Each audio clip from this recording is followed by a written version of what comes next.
Bueno, pues buenos días a todos. Bienvenidos de parte del Colegio Territorial de Arquitectos de Alicante a este webinar que hemos organizado para vosotros. Mi nombre es Ricardo Valls, de Listos & Co.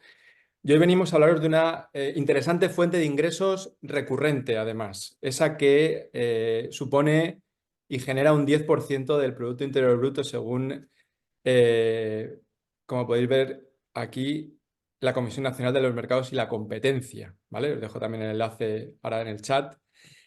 Y que está dirigida no solamente para grandes empresas, sino también para pequeñas y medianas, para pymes, ¿vale? Estamos hablando de lo que es la licitación pública y la evolución que ha tenido en estos últimos años y con las también mejoras que están habiendo y las novedades también a través de estos fondos Next Generation.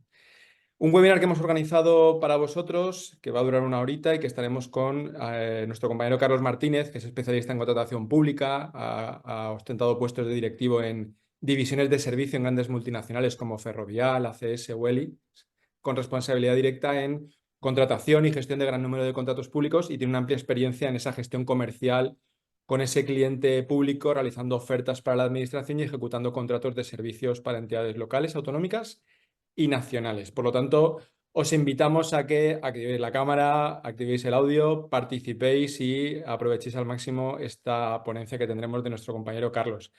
Aún así, para aquellos que os quedéis con ganas de más, bueno, pues a partir del 1 de julio tenemos una formación que hemos organizado relacionada con la materia, un curso de 18 horas de contratación con la administración pública que venimos realizando ya desde hace ya 3 añitos en diferentes colegios profesionales a nivel nacional. Lo impartiremos los lunes y los martes de 4 a 7 de la tarde. Tenéis toda la información en el CPD de Alicante. Y por nuestra parte, o por mi parte por lo menos, nada más.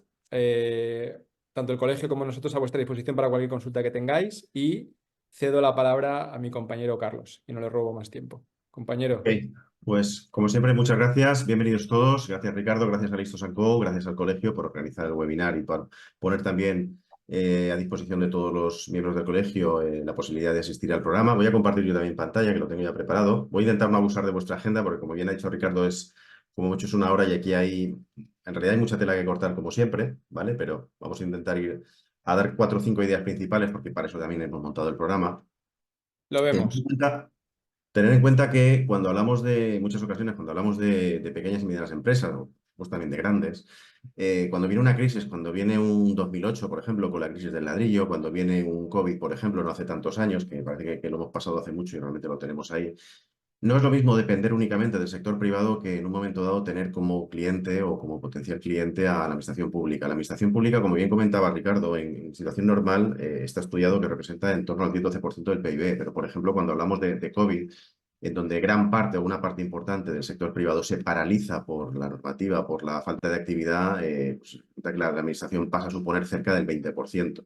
Entonces, perder en un momento dado o dejar de tener como potencial cliente a alguien que supone el 20% de la actividad de un país o el 10% de la actividad de un país, pues es un lujo que yo creo que pocos se pueden permitir. Además, como bien comentaba, es un cliente que necesita un montón de obras, de servicios, de suministros, necesita un montón de cosas y de forma permanente, con lo cual, haciéndolo bien, pues tenemos un montón de ventajas. Sabemos que además es un cliente que nos permite incluso presentarnos al sector privado con una carta de presentación, con un trabajo ya hecho, con un saber hacer acreditado ya por parte del sector público, lo cual nos puede abrir en ese sentido también incluso sinergias muy importantes en el sector privado.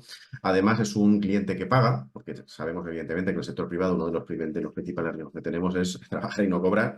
Pues obviamente el sector público también podemos tener el riesgo de cobrar tarde, pero no existe el riesgo en principio de no cobrar, siempre que hagamos las cosas evidentemente y tengamos el contrato debidamente formalizado.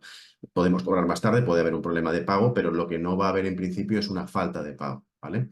Luego también tenemos la posibilidad de trabajar con distintas administraciones en las que, a pesar de tener necesidades distintas pero similares, podemos aprovechar el trabajo que muchas veces, y además históricamente siempre ha sido muy burocrático, que luego hablaremos de ello, el trabajo que lleva, el trabajo, el esfuerzo que lleva el presentar una oferta con toda la documentación, con toda la descripción de aquello que vamos a hacer, de cómo vamos a solucionar esa necesidad que tiene esa administración en concreto. Esa documentación, todo ese trabajo de desarrollo que hacemos, lo podemos reciclar, lo podemos aprovechar para presentarnos a otra administración pues, similar o con una necesidad similar en donde la solución que nosotros hemos planteado pues, es la misma o muy parecida. Con lo cual, hecho el trabajo en una, podemos aprovecharlo en otra. ¿Eso significa que podemos de alguna forma hacer una oferta a una administración y luego hacer un copia-pega y fotocopiar prácticamente para hacer 20 más. Pues ya depende de la estrategia que cada empresa quiera poner encima de la mesa a la hora de atacar a esa administración pública, a ese cliente que tiene tantas necesidades. Desde luego en el programa vamos a hacer incidencia y mucho en que la mejor solución no es tratar de disparar a cuanto más mejor. Entre otras cosas porque cada vez más, y la propia administración te lo dice, cada vez es más habitual que las administraciones pongan mucho el foco en sus propias necesidades, su propio problema y cuál es la necesidad específica o la solución específica que ese problema de esa administración necesita.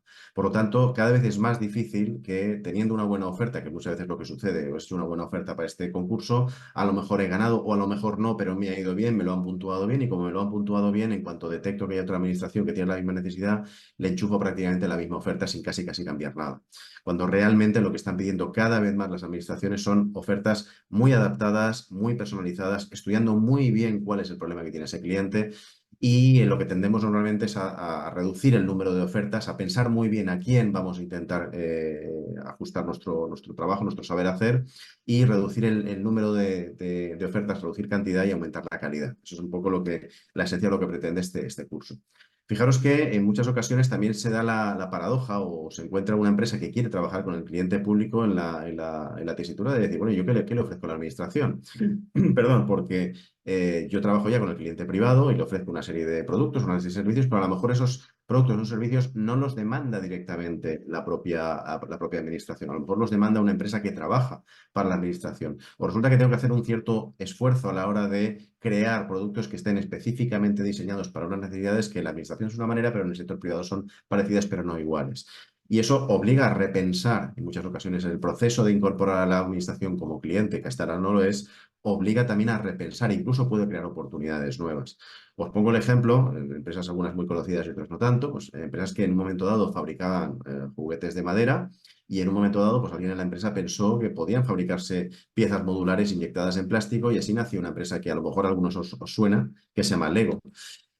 Os puedo hablar de algo mucho más cercano, mucho más adaptado a lo que estamos hablando, es decir, una empresa que en un momento dado está fabricando también por inyección de plástico productos para saneamiento residencial, pero solo para el sector privado, que se quiere dirigir a lo mejor para la administración pública como proveedor, pero resulta que la administración pública normalmente no compra directamente esto, se lo compra o la compra la hace una empresa que es la que tiene el contrato de mantenimiento de instalaciones.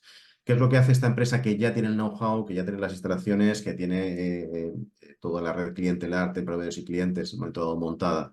Pues desarrollar productos específicos que sí que le va a comprar la administración pública. Por ejemplo, productos de índole hospitalaria, es decir, nosotros estamos trabajando con una tecnología que sirve para crear otro tipo de productos basados en los mismos principios, pero que en este caso no van destinados al saneamiento, sino a instalaciones sanitarias, para suministro, para toma de pruebas, para lo que sea, ¿de acuerdo? Y en ese proceso de repensar qué es lo que realmente le pueden ofrecer al cliente público, pues desarrollan unos productos que hasta ahora no existían. ¿Qué sucede? Insisto, es un caso real de una empresa conocida, muy conocida del área de Alicante. Pues que 8 años después de hacer este plan estratégico, incluyendo al cliente público, pues resulta que la parte hospitalaria factura a nivel mundial casi 16 veces más que lo que ha venido siendo históricamente la parte de saneamiento residencial. Con lo cual, lo que era, digamos, un crecimiento a la hora de tratar de optar a un cliente que hasta ahora no trabajábamos, se convierte en el motor de crecimiento de la empresa, tanto en público como en privado. Otro caso, por ejemplo, pues una empresa que pues, tiene suministros industriales y dice, es que a mí, de nuevo, la administración no me los compra directamente, se lo compra a un determinado proveedor. Pero resulta que la red precisamente que yo tengo de proveedores que me mantienen perfectamente actualizado del estado de la tecnología en el día a día, pues me permite en un momento dado diseñar y en colaboración con uno o varios proveedores construir y suministrar mis propios elementos de iluminación con una serie de elementos añadidos que esos sí que me los compra directamente la administración pública y además en un proceso de renovación con características de suficiencia, de eficiencia energética, etcétera, etcétera. Es decir, que sí que hay en un momento dado posibilidades haciendo lo que tú haces o incluso buscando la manera de adaptar lo que haces a lo que esa administración quiere. Un ejemplo paradigmático, comentaba Ricardo, por ejemplo, el tema de servicios, es muy habitual que yo entro pues, en un ayuntamiento, en una instalación pública de cualquier tipo, y a lo mejor simplemente me dedico a cambiar las plantas, pero una vez cambio las plantas, pues resulta que esa administración o esa instalación pública pues necesita una persona en la puerta controlando el acceso, necesita que alguien revise el aire acondicionado, necesita que alguien, pues no sé, limpie, por ejemplo, o cambie los higiénicos de los cuartos de baño. Todo eso normalmente lo hacen empresas externas. Si mi empresa en un momento dado, además de hacer su actividad actual, crece y se desarrolla porque el cliente ya me conoce y soy capaz de ofrecerle nuevas soluciones a los mismos problemas que yo ya conozco que tiene, pues evidentemente puedo crecer gracias a ese cliente.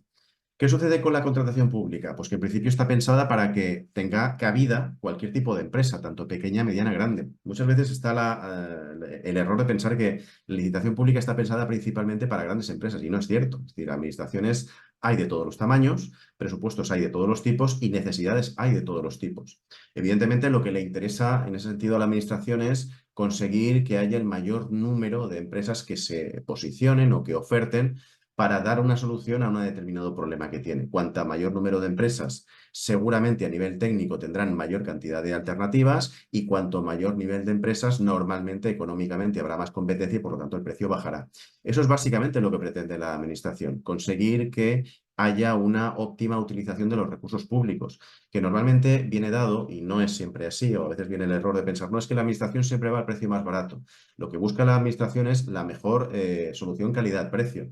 Insisto, puede haber, evidentemente, y los hay, concursos en los cuales el que gana el concurso es el más barato. Eso es básicamente lo que se llama una subasta. Y eso existe. Pero también existen muchísimos concursos en los cuales lo que se busca es la mejor inversión posible de los fondos públicos que se va a hacer para ese suministro, para ese servicio, para esa obra, para esa concesión, etcétera, etcétera, etcétera. ¿De acuerdo? Luego, en el principio, no estamos hablando de un terreno que esté cerrado en principio a nadie, a ningún tipo de empresa. Además de todo eso, hace unos años se han ido, evidentemente, produciendo una serie de modificaciones legislativas enfocadas precisamente a todavía facilitar más el que todo tipo de empresas puedan en un momento dado ofertar a la administración, porque repito que es la primera y la principal interesada en que haya mucha oferta, mucha presencia de empresas en cualquier tipo de licitación. ¿En qué han consistido esos cambios? Por ejemplo, ha ido evidentemente más. Pues en primer lugar, históricamente, cuando tú tenías que ofertar a la administración X lo que tú sabes hacer o las soluciones que tú puedes ofertar a sus problemas, pues tenías que ir prácticamente entidad por entidad en su página web, consultando si había sacado algún concurso y tenías que perder muchísimo tiempo precisamente estando al corriente de cuáles eran las necesidades de las distintas administraciones, con lo cual obviamente tenías que destinar recursos prácticamente y solo exclusivamente a eso, o bien contratar empresas que se dedicaban específicamente a eso. Con el cambio normativo, lo que se hizo fue obligar a que todas las licitaciones se tengan que publicar obligatoriamente, porque si no son causa de nulidad, se puede anular la licitación, en el propio perfil del contratante del ministerio. Con lo cual, ahí tenemos todas las licitaciones que existen. Tenemos además acceso libre, no hay ningún tipo de cuota, de canon, de contratación, es decir, cualquier empresa libremente y de forma gratuita puede entrar directamente y consultar en todo momento si aprende a utilizar el perfil del contratante, cosa que hacemos precisamente en el curso, a poder buscar específicamente los concursos que tengan que ver con su actividad o con aquello que sabe hacer. Además, se han incorporado una serie de elementos que no son perfectos, porque evidentemente incluso de vez en cuando tenemos alguna noticia de que se ha fraccionado un contrato más grande en contratos pequeñitos para tratar de saltarse la norma, pero cada vez es más difícil. Una serie de elementos que permiten o que tratan de evitar precisamente ese fraccionamiento, esa limitación de contratos grandes en contratos más pequeñitos para no estar tan atado a la normativa que precisamente la administración tiene. También tenemos la ventaja de que si nosotros, por ejemplo, competimos con otras empresas a nivel privado, no tenemos el problema de que cuando yo, en principio no deberíamos de tenerlo, cuando yo le presento una oferta a un cliente privado y el cliente me la acepta, esa información es confidencial, el cómo lo voy a hacer, el cuáles son los medios que utilizo, cuál es mi forma de trabajar para solucionar su problema. Con el cliente público, en principio, no tiene por qué pasar eso. Si yo a un cliente le entrego una oferta, esa oferta a priori podría ser pública o podría ser conocida por otras empresas, pero cabe la posibilidad legal de poder decirle a la administración que una parte de la oferta que yo le presento, como tiene información reservada o tiene información exclusiva de cómo hago yo las cosas, de cómo trabajo internamente, de qué elementos o qué herramientas o qué tecnología utilizo, puedo solicitar a la administración que una parte de esa oferta sea declarada confidencial y que no sea o no pueda ser en un momento dado conocida por mi competencia. Otra cosa que también ha supuesto una mejora tremenda es que es obligatorio, no solamente cuando nos presentamos a un concurso, que obviamente la administración de forma objetiva y subjetiva puntúe y nos califique, nos haga pasar el examen con una determinada nota, sino que haya una resolución que especifique muy claramente por qué cada una de las empresas que se han presentado han obtenido la nota que han obtenido. Y eso sirve para un montón de cosas que también lo explicamos. Sirve para saber por qué los demás son mejores que nosotros. Sirven también, incluso cuando hemos ganado, para saber qué es lo que hemos hecho bien, qué es lo que hemos hecho mal y dónde tenemos un cierto margen de mejora en la próxima vez que nos encontremos una situación similar, una necesidad similar y, por lo tanto, una oferta que tengamos que preparar. Y luego, además, otra de las cuestiones que también ha solucionado o ha mejorado bastante el cambio normativo de estos últimos años es que históricamente cuando teníamos que, además siempre se decía, cuando teníamos que presentar una oferta a la administración, siempre decía que era un trabajo muy burocrático, que se tenía que presentar muchísima información, un montón de información notarial, documental, certificados, etcétera, etcétera. Si cada vez que presentábamos una oferta teníamos que recolectar toda esa información, pues evidentemente el trabajo burocrático es verdad que era muy farragoso. ¿Qué es lo que hizo la administración hace ya unos cuantos años? Pues algo de sentido común. Si tú eres una empresa que se está presentando continuamente a una o a varias administraciones tratando de captar negocio, pues quizás no es necesario que por el hecho de presentar una oferta tú tengas que presentar un montón de documentación cada vez. Quizás es más sencillo dejar esa documentación, es decir, las escrituras de constitución de la empresa, las escrituras de apoderamiento del responsable de la empresa, los certificados de Hacienda de la Seguridad Social, todo aquello que necesites, que lo tengas guardado en la nube en un determinado depósito y que únicamente cuando tú vayas a presentar una oferta con cualquier administración hagas un papel diciendo yo me comprometo a que lo que está guardado en tal sitio está al día y está actualizado. Con lo cual no tienes que presentar absolutamente o prácticamente ninguna información. Y únicamente si eres el adjudicatario, si finalmente ganas el concurso, entonces sí que tienes que presentar la documentación con carácter obligatorio.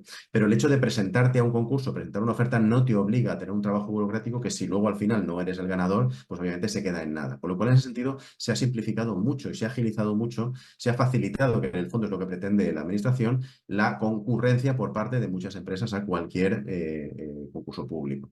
Insisto que lo tenemos todo en la plataforma y básicamente lo que consiste, de esto se encarga mi compañero Oscar precisamente, es, entre otras cosas, aprender a utilizarla, es decir, saber qué es lo que quiero encontrar, saber cuál es el código CNAE de mi empresa, cuál es el código de actividad de mi empresa, cuál es el tipo de licitación que estoy buscando, por importe, por ámbito geográfico, por la tipología que sea, y a partir de ahí tomar decisiones, es decir, incorporar al cliente público como un cliente más. Lo que pasa es que no es un cliente más, porque me va a obligar a hacer ciertos cambios o a repensar cómo estoy trabajando en ese momento en la empresa.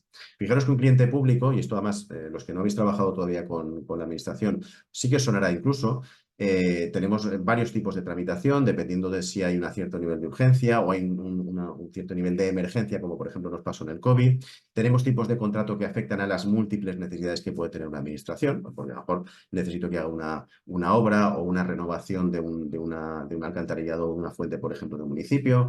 Necesito, por ejemplo, un suministro de determinados materiales de forma periódica. Necesito que una empresa externa se encargue de un determinado servicio de seguridad en la puerta de un ayuntamiento, por ejemplo. O necesito que, para ahorrarme precisamente, para no tener que hacer la inversión inicial de una obra que económicamente o financieramente supone un gran desembolso, pues lo voy a hacer en forma de concesión, de forma que sea la empresa la que gana ese concurso, la que desembolsa ese importe económico y el retorno tanto de esa inversión como del beneficio operativo, del beneficio que lleva aparejada esa concesión, lo recibe a lo largo de los próximos 10, 15, 20, 25 años de plazo que tiene para explotar precisamente esa obra o esa concesión que ha realizado. ¿De acuerdo? Es decir, que tiene múltiples formas de ofertar o de relacionarse con el sector privado, con aquellas empresas que son capaces de solucionar los problemas y muchos que tiene la administración. Y también tenemos un montón o varias tipologías de procedimientos o de formas de hacer ese concurso, dependiendo de, pues, por ejemplo, el importe del que estemos hablando. No es lo mismo licitar un importe de 5.000 que de 5 millones de euros. No es lo mismo licitar restringiendo solamente a empresas con contratos muy especializados que demuestren y acrediten que tienen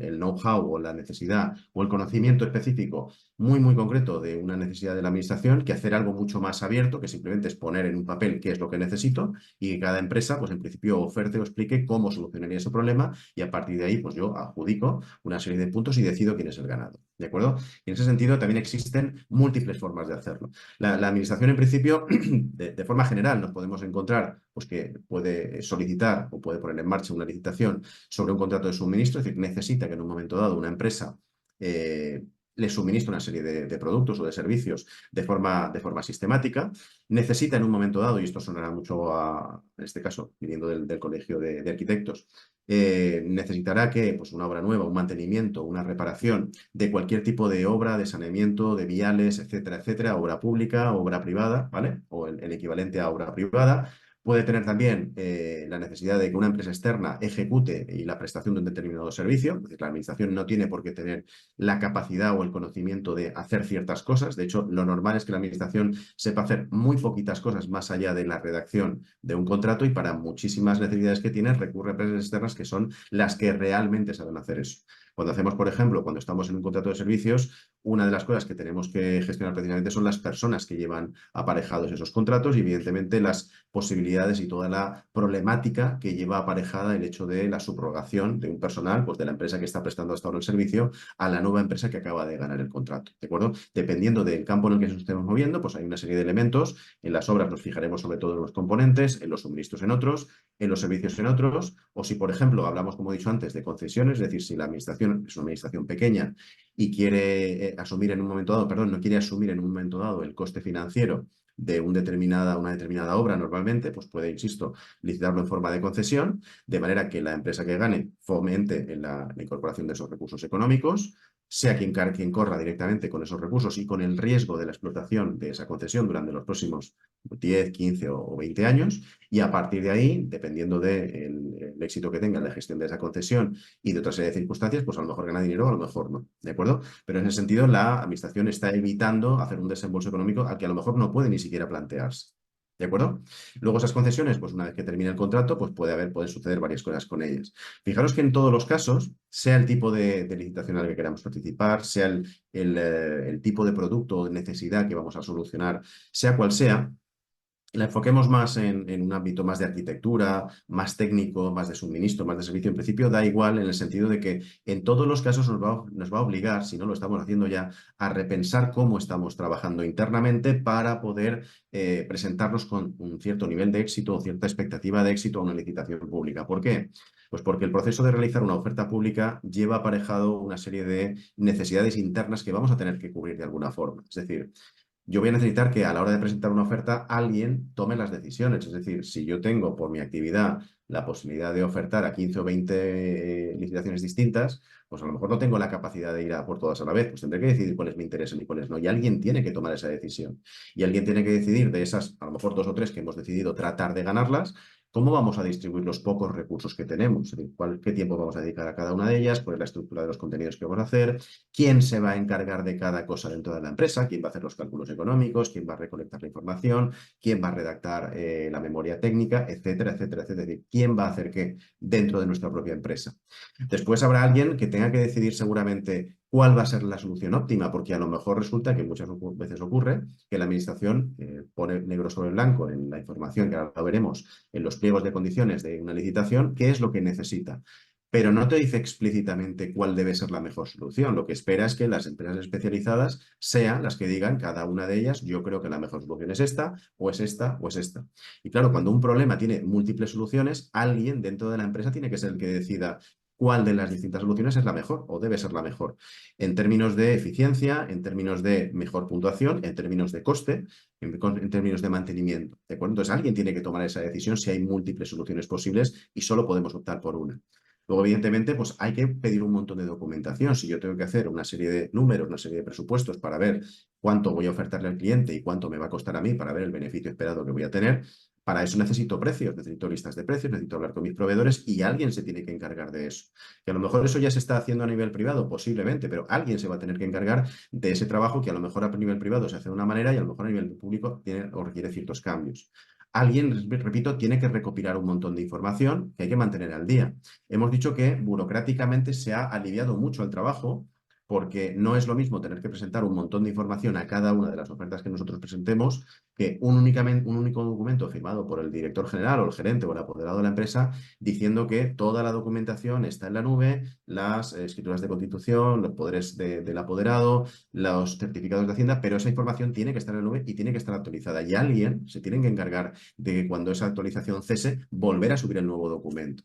Evidentemente, alguien tiene que hacer los números. alguien tiene que hacer la propia oferta, es decir, el documento físico que finalmente vamos a entregar, los planos, los cálculos, las tablas, los gráficos, las fotos, todo eso, alguien lo tiene que hacer. Y evidentemente, y lo más importante, una de las cosas más importantes que muchas veces se olvida, alguien tiene que pisar el terreno y sobre todo en temas de construcción, pues alguien tiene que plantarse allí y ver dónde se va a llevar a cabo esa licitación, esa construcción, esa obra, ese mantenimiento, qué dificultades de acceso tiene, qué suministros cerca tiene, etcétera, etcétera, etcétera. Entonces, todo eso hay que hacerlo. Y evidentemente, y como ocurre casi siempre, los medios son muy limitados. Por lo tanto, ese reparto de trabajo internamente tiene que estar muy claro antes de plantearnos nada. ¿Qué sucede en muchas ocasiones? Porque no hay personal, hay muy poquita gente, somos empresas pequeñas, medianas, y muchas veces no tenemos una persona para cada función. Normalmente es al revés. Hay muchas funciones acumuladas en una única persona. Imaginaos, por ejemplo, una empresa en la que prácticamente el departamento, ocurre en más de una ocasión, el departamento de ofertas para el cliente público es una persona. Y resulta que esa persona pues, tiene que tener un perfil multidisciplinar, porque tiene que ser, por un lado, una persona sistemática, es decir, tiene que recolectar toda la información siempre la misma, de forma ordenada, tiene que ser además una persona muy organizada y muy creativa, porque tiene que llevar, por un lado, una oferta técnica, por un lado, una oferta económica, luego unos anexos, luego unos planos, luego, por otro lado, tiene que ser una persona que sepa, tenga capacidad analítica para hacer los números, es decir, hacer el presupuesto correctamente, no dejarse nada, y luego tiene que ser una persona que, como además, si encima lo ponemos también a entrevistarse con el cliente o a hacer las visitas al terreno, tiene que saber moverse por fuera de la oficina, pues tiene que ser una persona con habilidades sociales. Claro, si todo eso lo quieres acumular, lo quieres aglutinar en una única persona, pues lo tienes complicado, con lo cual son perfiles que para empezar son difíciles de encontrar y normalmente la fidelización de este tipo de perfiles pues, es un tema que también tenemos que tratar y que de hecho hablamos en el curso. ¿De acuerdo? Fijaros que otra diferencia también importante a la hora de plantearnos trabajar con el cliente público es el diferente enfoque que hacemos cuando hablamos de la parte comercial. Es decir, cuando yo estoy con un cliente privado, mi objetivo básicamente es cerrar el acuerdo, es decir, terminar con un contrato firmado y empezar a trabajar. Con un cliente público eso no existe, en principio eso no existe. Es decir, yo con el cliente público al final voy a tener una licitación, voy a tener que competir con otras empresas y mi objetivo no va a ser o no debería ser en principio salir de la reunión con un cliente antes de presentar la oferta con la seguridad absoluta de que voy a ganar, porque realmente es muy raro, ¿vale? Puede pasar, pero es muy, muy, muy, muy raro. Lo que va a pasar o lo que debería de pasar es que yo salga de la reunión teniendo claro que he sido capaz de transmitir al cliente qué es lo que soy capaz de hacer, he sido capaz de posicionarme en un momento dado como un buen elemento externo al que puede recurrir cuando tenga una duda o una consulta, convertirme en un asesor externo y si eso de alguna forma me permite posicionar mi empresa y luego dotar de contenido a mi oferta con toda la información que he obtenido para que sea la mejor, que compita mejor en mejores condiciones que el resto, pues evidentemente tendré más posibilidades de ganar esa licitación. Pero el objetivo es completamente distinto cuando trabajamos con el cliente privado, cuando trabajamos con un cliente público. Por lo tanto, el perfil también puede ser un perfil que operativamente o comercialmente en este caso sea distinto, ¿vale? Si es que nos podemos permitir un perfil distinto. Tenemos que tener en cuenta también dentro de ese ámbito comercial que básicamente nosotros nos dirigimos a una administración para solucionarle un problema, uno o más de uno. ¿Por qué? Pues porque la administración, siguiendo con el ejemplo que hemos dicho antes de la concesión, en muchas ocasiones no tiene el personal necesario para saber cuál es la mejor decisión de compra, cuál es la mejor decisión de inversión, o no tiene la capacidad inversora necesaria para determinados suministros, determinados servicios. No tiene una persona especializada para ciertas cosas, para de hecho la gran mayoría de las cosas que necesita. Por eso recurre a empresas externas. No ve en un momento dado apalancada su tesorería si tiene que asumir un coste extremadamente alto y precisamente el hecho de externalizar ese problema a una empresa externa evita que tú tengas que tener una capacidad interna de gestión con muchísimo personal, con personal muy especializado que ni tienes, ni vas a tener, ni tu presupuesto admite. Con lo cual, insisto, tener claras esas necesidades, lo que le vamos a aportar al cliente también es muy importante a la hora de llevar esa gestión comercial a buen término. Es algo de lo que también hablamos.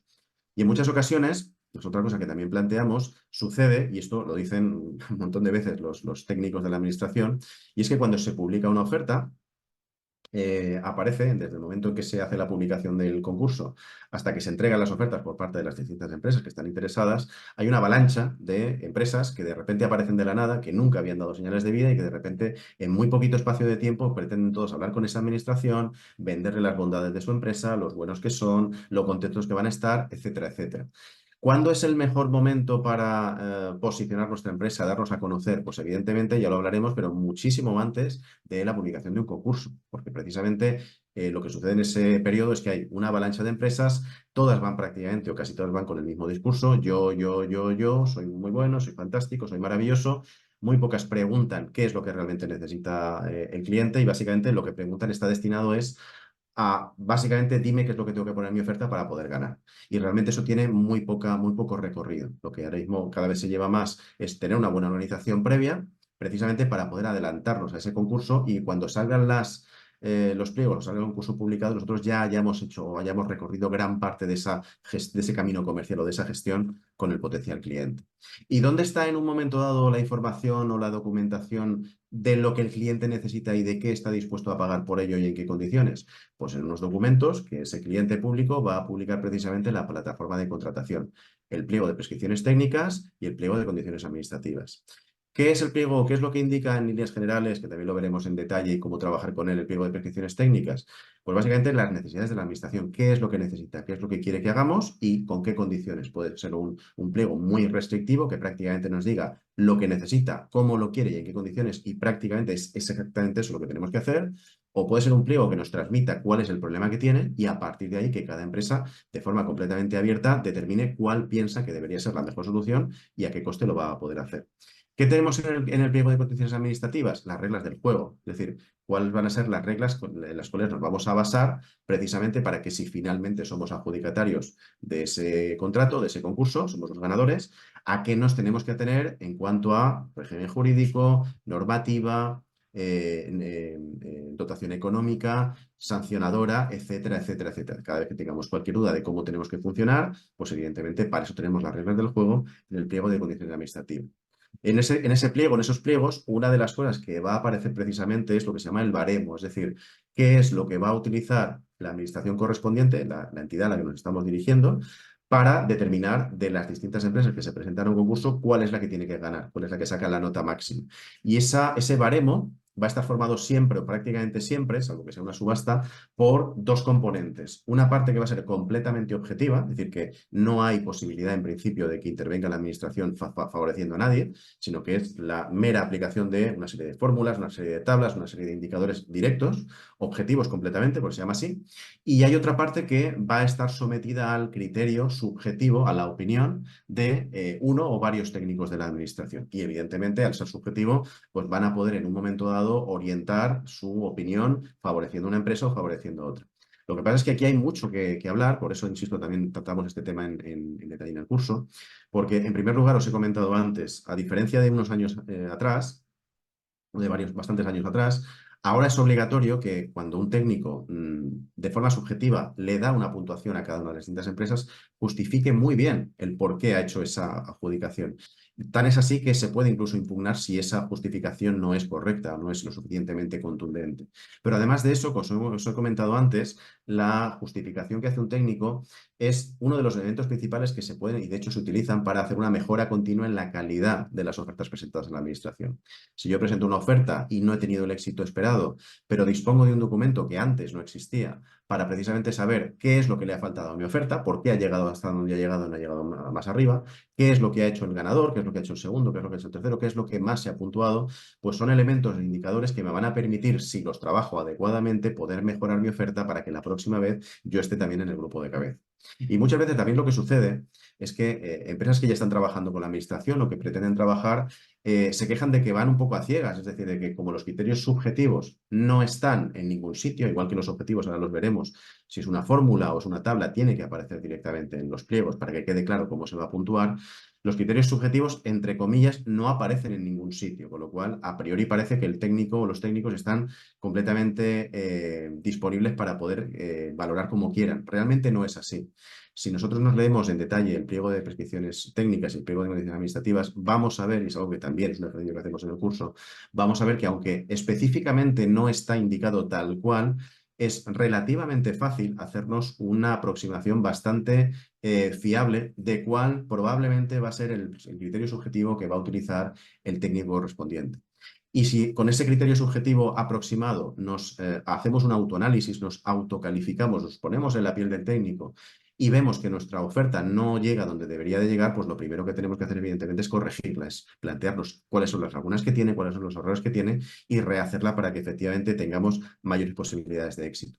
Cuando hablamos de criterios objetivos, ahí no tenemos en principio problema. Vamos a tener una fórmula, una tabla o un baremo que aplicado directamente a nuestra oferta y en comparación con las demás, pues nos va a dar sobre los puntos totales que hayan destinado a la parte de criterios objetivos, pues si hay 50 o 60 o 20, pues nos dará la parte proporcional que nos toque. Si somos el más competitivo, pues nos dará todos los puntos y si, si somos menos competitivos en nuestra oferta, pues nos dará menos. Ahora bien, incluso también en los criterios objetivos, en la forma de aplicar esos criterios objetivos, vamos a ver que la administración también tiene mucho que decir. Puede optar entre distintas fórmulas, entre distintas formas de puntuar esta parte objetiva y la forma en que lo haga también nos va a indicar mucho sobre cómo pretende solventar esta administración el problema que ha suscitado la creación o la puesta en marcha de esta licitación pública. ¿Por qué? Pues porque ya lo veremos en detalle también, pero nos podemos encontrar fórmulas que, por ejemplo, aporten muy poca diferenciación entre empresas que hacen bajas económicas distintas. ¿Qué nos está transmitiendo eso? Pues que el cliente básicamente lo que va a primar es la capacidad técnica. Es decir, si a mí no me preocupa tanto que una empresa sea más barata que otra, sino sobre todo que una empresa haga bien su trabajo frente a otra que a lo mejor no lo hace, pero como es muy barata lo gana todo, yo tengo la capacidad como administración pública de baremar de manera que no se produzcan diferencias demasiado significativas por la parte económica, de manera que si técnicamente una empresa está mucho mejor puntuada que otra, va a ser esa la que gane y no necesariamente la que sea más barata. Y al revés también, es decir, puede suceder que yo como administración opte a un criterio objetivo que prime básicamente la empresa que sea más barata. Con lo cual, aunque no sea una subasta y aunque haya una parte objetiva y una parte subjetiva, tal y como está hecho los pliegos y tal y como está hecho el baremo, la empresa que haga la oferta más barata es con muy alta probabilidad la que va a ganar ese concurso, porque la administración quiere que prime por encima de todo el precio sin tener que hacer una subasta. Entonces, eso se puede hacer y evidentemente eso forma parte de las decisiones o del análisis que hay que tomar, que hay que hacer antes de decidir si nos vamos a meter dentro de una licitación o no. Tenemos que saber, repito, en qué condiciones vamos a competir con los demás y a partir de ahí decidiremos si nos interesa o no nos interesa y una vez que estemos dentro nos permitirá también poner el límite o la línea roja de hasta dónde vamos a ser capaces de bajar nuestro precio para hacer una oferta a la administración. ¿De acuerdo? ¿Qué sucede con esa oferta? ¿Qué sucede con ese número que nosotros al final presentamos? Porque en muchas ocasiones también hay una falta de sistematización. Es decir, hay muchas empresas, y os sorprendería incluso saber cuántas, que directamente el número ni siquiera lo hacen en una hoja de cálculo. Es decir, hay algunas empresas con nombres y apellidos que directamente cogen, pues, por ejemplo, el importe de licitación, ha salido una obra por 1 millón, pues le meto un 5%, le meto un 10, le meto un 15, le meto la media del año pasado y no me molesto ni siquiera en hacer unos números, porque es una subasta y voy prácticamente a ojos cerrados. Pues hay empresas que trabajan así. Hay empresas que efectivamente sí que por lo menos se toman la molestia de hacer un estudio económico. Voy a ver los costes en los que voy a entrar, voy a compararlo con mi oferta, voy a ver si gano o pierdo dinero. Pero además de eso, insisto, nosotros no vamos a competir solos, vamos a competir con otras empresas. Y como he dicho hace un momento, dependiendo del baremo que se haya publicado dentro de esa licitación, puede ser que prime más la oferta económica o puede ser que no me interese, por ejemplo, bajar más la oferta económica porque no voy a establecer diferencias y a lo mejor me interesa más primar mi capacidad técnica o gastar mi dinero en vez de en bajar mi oferta, en invertir en mejoras técnicas que me den más puntuación, que voy a ganar más puntos por ahí que siendo, por ejemplo, más barato. Hasta ese punto hay muchas empresas que serían el segundo que ni siquiera llegan. Pero es que después tenemos también un tercer apartado, una tercera sección de ese análisis que muy pocas empresas a día de hoy hacen, que es lo que se llama un análisis de sensibilidad y riesgo. Es decir, cuando yo hago un análisis económico y digo qué es lo que me va a costar hacer esto y compararlo con las ventas que tengo previstas para ver si gano o pierdo dinero, a la hora de analizar o de estimar lo que me va a costar, siempre, siempre, siempre voy a tener que trabajar con ciertas hipótesis. Porque yo no tengo una bola de cristal para saber cuánto me van a costar los materiales que necesito, o mi personal, o la maquinaria el año que viene, o el siguiente, si la obra, por ejemplo, dura 2 años. No tengo forma de saberlo. Luego tengo que estimar más o menos por dónde creo que van a ir mis costes. Y me puedo equivocar. ¿Cómo afecta ese nivel de riesgo que asumo, esa variación de coste al resultado final? Porque si por muy poquita variación que tenga en ciertos costes, el resultado va a pasar de ganar dinero poquito a perder muchísimo, a lo mejor resulta que tengo que curar mi salud y ser un poquito más conservador. ¿Y qué sucede cuando yo he ganado el concurso y me adjudican, por ejemplo, una obra durante 1 año o dos, un servicio durante 4 años o durante 1 año? Pues que yo tengo 1 año o 2 o 4 para mejorar en un momento dado, mediante la explotación y la realización de ese contrato, el resultado operativo, mi cuenta de explotación. Entonces, independientemente de que yo haya dicho inicialmente que tengo previsto ganar 20 o 30 o 40 mil euros sobre un presupuesto de 1 millón, la realidad es que yo voy a pasarme los próximos 12 o 24 meses tratando de ganar más de esos 20, 30, 40 mil euros. Entonces, yo tengo capacidad de gestión durante esos 12, 24 o 48 meses. Si yo esa capacidad de gestión de alguna forma la puedo anticipar porque necesito ser extremadamente competitivo, porque hay muchas empresas y yo sé que tengo una cierta tecnología, una forma de hacer que ya de por sí me va a repercutir en determinados ahorros, a lo mejor resulta que yo necesito traerme esos ahorros a mi oferta y incluirlos directamente en los ahorros que voy a conseguir para hacer una oferta más baja, porque lo que está claro es que la única forma en que yo tenga 12 o 24 o 48 meses para trabajar es que gane. Si no gano, evidentemente no obtengo esa opción. Con lo cual, si yo intento ser lo suficientemente económico, pero me dejo la parte de gestión para cuando ya esté dentro, a lo mejor resulta que nunca llego a esa etapa porque nunca gano el concurso. Entonces, dependiendo, insisto, de todas esas variables, al final llegamos a una decisión última que es a qué precio o a qué oferta estoy dispuesto a apostar dentro de esta licitación. Que básicamente no es más que un número, o básicamente no son más que números. Pero llegar a ese número, en la gran mayoría de los casos, no se hace con un procedimiento sistematizado y no se pasa por todas las etapas que en principio se debería pasar. ¿Vale? Y en muchas ocasiones también no se tiene en cuenta, por un poco la misma dinámica que hemos comentado al principio, de yo tengo una oferta que en su momento ha tenido un gran éxito o ha tenido un éxito aceptable, con lo cual hago prácticamente fotocopias y me pongo a distribuirlas. Y en ningún momento, uno, me pongo en la piel de la administración tratando de darle la solución que esa administración necesita, y dos, no me pongo en la piel de la persona que en un momento dado va a valorar de forma subjetiva el contenido de mi oferta o de mi memoria técnica. Se la va a tener que leer entera, igual que las otras 20 que tiene encima de la mesa. Evidentemente, cuanto más fácil de leer, cuanto más operativa sea, cuanto más dinámica, si encima le incluimos, como es este caso, un cuadro resumen que después de leerse 60 hojas y no acordarse más que de las dos últimas, por lo menos le resuma de cada apartado que le hemos dado qué es lo más importante, cuáles son los puntos más destacados, qué nos hacen mejores que la competencia. Si todo eso no lo aportamos, pues seremos uno más. Sin embargo, si somos capaces de desarrollar una oferta que nos aporte o que aporte valor al contenido que le estamos dando, haremos más fácil que la persona que nos tiene que puntuar, pues nos puntúe bien. En otras ocasiones también lo que sucede es que cuando estamos haciendo la oferta, digo, vamos a ver, yo en realidad es que hago lo mismo que mi competencia. Entonces, ¿cómo me diferencio? ¿Cómo puedo hacer una oferta mejor que los demás? Al final siempre hay algo que hacemos mejor y algo que hacemos peor. Siempre hay algo que hacemos mejor que la competencia y otras cosas que hacemos peor. Si somos grandes, pues tenemos tamaño. Si somos pequeños, seguramente tendremos más agilidad. Entonces, tenemos que buscar precisamente qué es lo que sabemos hacer, en qué estamos consolidados o qué hacemos mejor que el resto. Y ponerlo en valor en la propia oferta. Es decir, si nosotros somos punteros técnicamente, pues ponerlo en valor. Tenemos unas instalaciones muy buenas. Si tenemos tamaño y tenemos implantación regional, provincial, nacional, pues la ponemos encima de la mesa, la ponemos en la oferta. Ojo, si eso efectivamente es un elemento a valorar. Si a mí un ayuntamiento pequeño, por ejemplo, para un servicio o para una obra pequeñita que está en Murcia, por ejemplo, decirle que tengo un montón de contratos activos en Asturias, pues realmente de poco le va a servir. Seguramente sí que le interesará saber que estoy haciendo en este momento obras similares o que he hecho obras similares en ayuntamientos de la misma comunidad autónoma, pero probablemente en otra no tenga mucho sentido. Entonces, cuando hablamos de implantación, no significa necesariamente que seamos una empresa a nivel nacional o internacional. Yo puedo ser una empresa perfectamente local o regional, pero precisamente los contratos a los que estoy optando, esa implantación que tengo a nivel local o a nivel regional es más que suficiente para dar cobertura precisamente a, día que tengo un problema, necesito otros recursos, puedo optar directamente con ellos. Y puedo poner eso en valor. Si acabo, por ejemplo, de hacer una inversión en nueva maquinaria, nuevas instalaciones y mi competencia no lo ha hecho, pues puedo, insisto, también poner el foco precisamente en esa situación. En muchas ocasiones lo que sucede también es que cuando yo gano un concurso, normalmente con un cliente público, y me encuentro que hay otra administración o otra entidad pública o semipública que tiene una necesidad similar, puedo poner en valor el que ya he sido adjudicatario de una situación similar, que he solucionado ese problema, que he desarrollado el conocimiento y la tecnología precisamente en base a desarrollar ese contrato, que es perfectamente válida en este caso, que es la que necesita este cliente, y lo puedo perfectamente poner en valor. Es decir, oye, es que yo ya hice esta obra o hice una obra similar, estos son los resultados, incluso puedes ponerte en contacto con el cliente para que te dé feedback y efectivamente hacer o darle valor precisamente a ese éxito que tuvo en el pasado.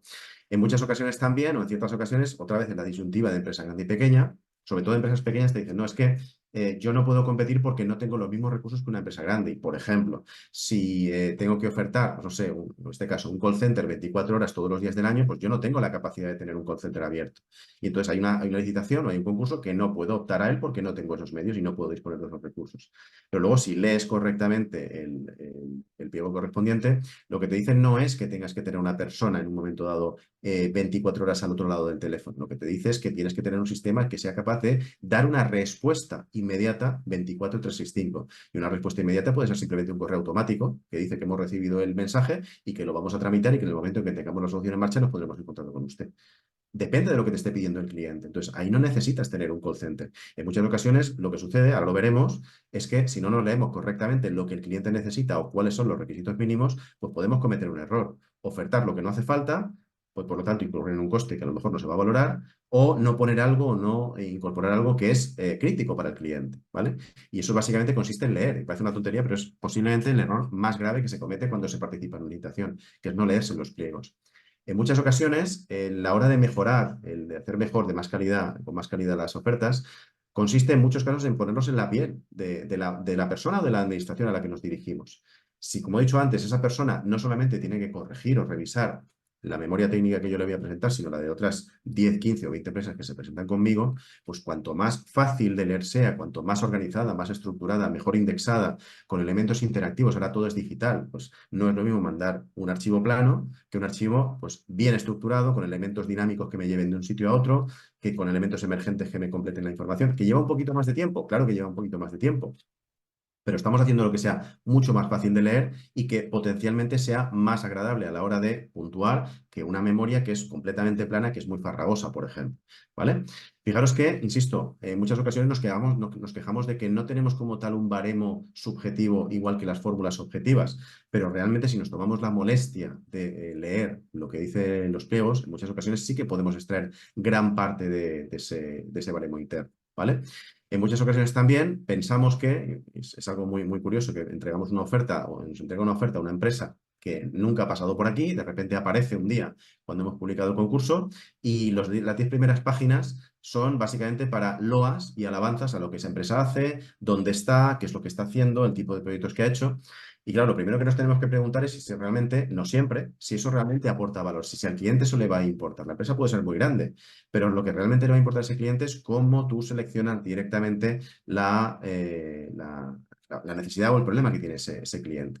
Si además hay una discrepancia o no hay una coherencia entre lo que tú estás transmitiendo en la memoria técnica y lo que ha transmitido la persona o el responsable comercial cuando ha hecho las visitas, que a lo mejor no ha preguntado nada, no ha mostrado ningún tipo de interés real, más allá de presentarse, presentarse y presentarse, si luego tú directamente en la memoria técnica dices lo contrario, somos una empresa enfocada al cliente, somos una empresa que se preocupa principalmente por escuchar al cliente y luego tú demuestras que tu personal hace de todo menos eso, pues evidentemente esa falta de coherencia también se va a notar dentro de, o en el momento en que en un momento dado nos hagan la puntuación correspondiente, ¿vale? Entonces, todo ese tipo de cosas, que son detalles que al final pasan desapercibidos muchas veces por la urgencia o por la necesidad de asistir a un gran número de ofertas al mismo tiempo, son las que precisamente nos permiten hacer una oferta diferenciada comparada con nuestra competencia. Errores hay muchos, errores se pueden cometer y vamos a ver también en el curso muchos de los errores que se cometen a la hora de presentar una oferta pública.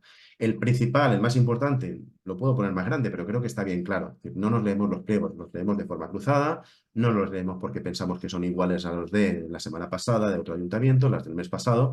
Y, repito, a lo que estamos tendiendo precisamente son a ofertas completamente personalizadas. Con lo cual, si cada cliente nos pone exactamente lo que necesita, el primer error que cometemos es no leer los pliegos. No es el único, hay bastantes más.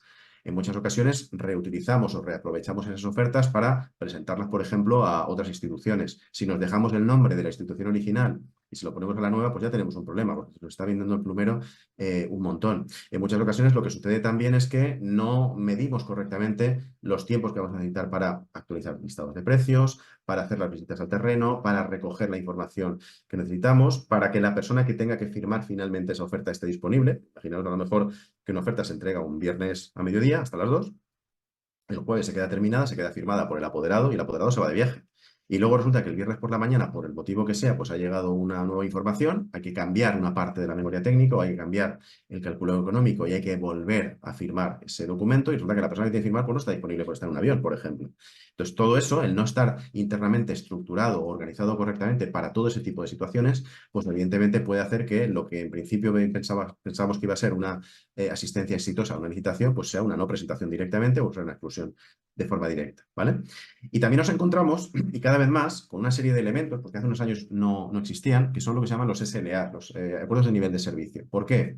Pues porque la administración, cuando hizo toda esa modificación o todos esos cambios normativos para facilitar la asistencia por parte de muchas empresas, para poder tener una alta asistencia, para tener una solución técnica potente y una oferta económica muy agresiva, se dio cuenta de que normalmente lo que ocurre, o en muchas ocasiones lo que ocurre es que tenemos un grupo de empresas que son, digamos, las mejores, el grupo de cabeza, y luego están el resto.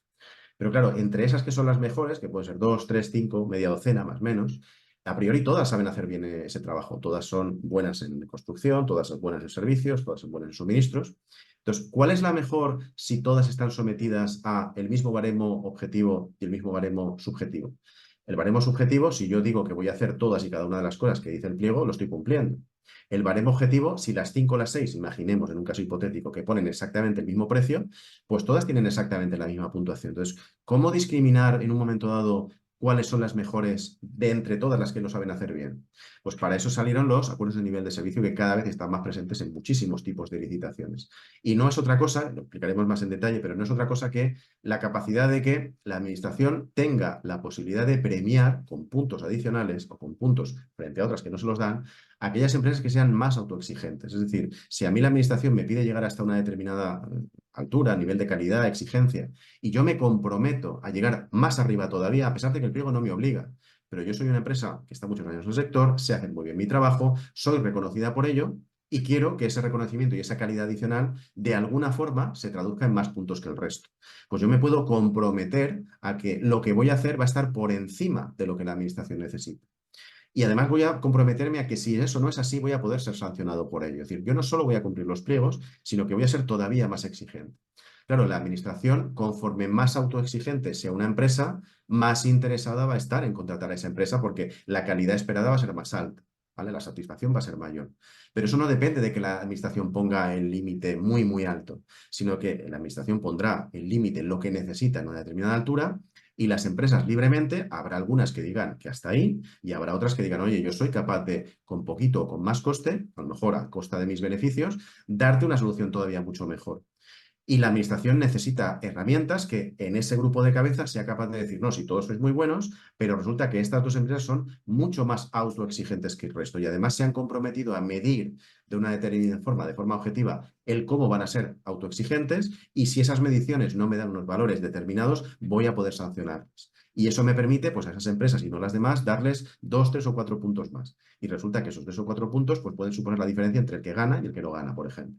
Entonces, esos SLAs, que insisto, explicado de una forma muy somera, pero lo veremos más en detalle, cada vez aparecen más precisamente para poder diferenciar del grupo de cabeza de las empresas que realmente se sabe que lo hacen bien o que tienen un buen desempeño, cuáles son las que de forma interna y de forma autoexigente se implican más y se obligan a prestar mejor servicio, una mayor calidad en la construcción y que eso de alguna forma se pueda puntuar para que al final la administración se quede con la mejor empresa. ¿Vale? Y además de todo eso, como bien comentaba Ricardo al principio, pues estamos en un momento en el que hemos recibido en los últimos 2 años pues un tsunami, una avalancha de fondos europeos que de alguna forma pretendían ayudarnos a salir del agujero donde nos metimos con el tema del COVID. Pues llegaron más de 120.000 millones de euros, a priori a fondo perdido, que no es verdad, pero bueno. Y el gobierno correspondiente pues, decidió que esos miles de millones de euros los tenía que canalizar a la sociedad civil por varias maneras, no solo a través de licitación pública, es decir, no significa que tengamos 100 y pico mil millones en licitación pública, bueno, es cierto, pero sí que evidentemente una de las maneras que tiene la administración pública de canalizar esos fondos es a través de licitaciones, también a través de subvenciones, a través de ayudas. Entonces, la parte que corresponde a licitaciones significa que frente al 10% que normalmente representa más o menos las licitaciones públicas en la economía nacional, si a eso le metemos el dopaje, que significa meterle 30 o 40 mil millones más, pues imaginaros la diferencia en cuanto a licitación pública. Y en un momento dado, pues el gobierno de turno decidió que ese volumen de negocio pues iba a ir enfocado a, porque así te lo exigía Bruselas, a 4 campos principales: transición ecológica, transformación digital, igualdad de género y cohesión territorial. ¿En qué se transforma eso? Pues en que ese dinero tiene que llegar de alguna forma a la sociedad, a la actividad económica. No puede llegar solamente a través de licitación pública, entre otras cosas porque no hay estructura suficiente y eso ha sido seguramente una de las cuestiones que más han aflorado. Es decir, si yo tengo una estructura pública de personal para todos los años licitar varios miles, varios no, unos cuantos centenares de miles de millones de euros en licitación pública, si a eso le tengo que sumar otros 30 o 40 mil en nuevas licitaciones, yo no tengo personal, por mucho que quiera, no tengo personal, no salen de debajo de las piedras para poder crear nuevos pliegos administrativos, publicar, puntuar, no tengo tanto personal para hacer eso. Entonces, a pesar de que yo tengo el dinero, lo que no tengo es la estructura necesaria para canalizar todo eso. Ha sido seguramente uno de los problemas que nos hemos encontrado, que ese tsunami se ha quedado un poco parado precisamente por eso. Pero ha llegado también a través de subvenciones, ha llegado a través de planes especiales de PERTES, que también hablaremos de ellos, ¿vale? Y han afectado o afectan a gran parte de la actividad económica nacional, como así ya lo hace la actividad normal del sector público, la industria, la automoción, energía, turismo, a un montón de sectores. Y en ese sentido, no me voy a extender aquí porque insisto que no quiero pasarme del tiempo. Al final, ese plan en los últimos 2 años tenía que estar en marcha. Nosotros a día de hoy ya tenemos lo que se llama el mecanismo de recuperación y resiliencia comprometido con Bruselas, es decir, se le ha dicho en qué se supone que se va a gastar y ahora lo que falta es que se termine de gastar. Nosotros teníamos de límite hasta diciembre del año pasado para decirle a Europa en qué teníamos previsto gastarlo absolutamente todo, ¿vale? Y en principio ahora lo que falta es durante este año y el que viene es terminar de gastarlo. Por eso seguimos con subvenciones, etcétera, etcétera. Y fijaros simplemente como ejemplo, además es algo que os va a sonar porque es de aquí, precisamente. Entonces, en Alicante, por ejemplo, uno de los cambios que se ha hecho estos últimos años, la zona de bajas emisiones, fue un importe financiado con fondos de recuperación, fondos europeos. ¿En qué afecta un proyecto, una licitación de este tipo? Pues en realidad afecta, aunque nosotros seamos más de la parte de construcción, afecta a empresas de muy distinto tipo. Es verdad que este tipo en concreto, esta licitación en concreto, tiene un alto componente de construcción. Por lo tanto, pues si hablamos la zona de bajas emisiones, el anillo de Gran Vía, pues será una empresa de construcción o de obra pública. La regulación y control de acceso será una empresa seguramente de señalética, de señalización. El acondicionamiento de Avenida Aguilera para el carril bus será una empresa también de construcción o de obra pública. La peatonalización también, pero luego empezamos a ver que dentro de ese proyecto hay otra serie de necesidades que no implican necesariamente a una empresa de construcción, por ejemplo. Por ejemplo, ¿dónde está? La restricción al gráfico y los controles de acceso. Pues a lo mejor directamente nos vamos a una empresa tecnológica. La regulación de acceso, la adquisición o la compra de vehículos eléctricos. Ahí está hablando de un fabricante de vehículos de distribución pública con tecnología eléctrica, por ejemplo. Sistemas de recarga, pues una empresa de instalaciones, por ejemplo. Digitalización del transporte público, pues una empresa digital, por ejemplo. Entonces, todos estos proyectos al final engloban a un montón de empresas e incluso aunque nosotros no participemos a lo mejor de forma directa, lo veremos también, a lo mejor nos interesa también participar en una licitación de la mano acompañados de otra empresa que aporte una parte de la solución, nosotros aportamos la que sabemos hacer y en UTE, en forma de unión temporal de empresas, también podemos participar. ¿De acuerdo? ¿Preguntas? ¿Dudas? Que me he quedado, Ricardo, prácticamente al minuto. Sí, hemos llegado ahí al tiempo, justo. Gracias, Carlos. Muy instructivo, muy didáctico como siempre. No sé si tenéis alguna pregunta, alguna consulta, los más de 15 compañeros que estáis conectados. Os escuchamos, chicos. Conectéis el audio y nos lancéis la pregunta. O si queréis por el chat, que también lo podéis hacer. Por el chat si queréis también, igualmente.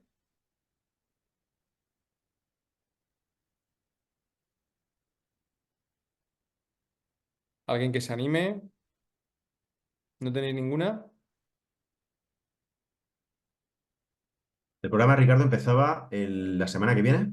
Empezamos el día 1 de julio, lunes, dentro de 2 La semanas, siguiente, lunes perdón. y Sí. martes por las tardes de 4 a 7, 18 horas de formación, lo tenéis todo en la página del colegio. Os dejamos también a través del chat el enlace por si queréis echarle un vistazo y os interesaría acceder a la formación.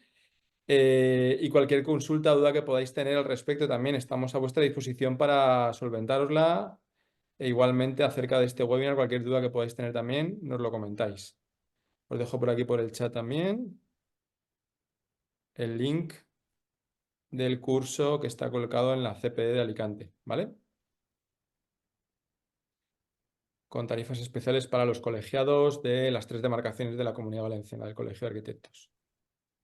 Bueno, pues si no tenéis ninguna otra duda, nada, muchísimas gracias por conectaros, por estar este ratito con nosotros y esperamos veros el 1 de julio en el curso. Gracias a todos. Un Buenas saludo. tardes, Buena chicos. semana. Hasta Adiós. luego. Gracias.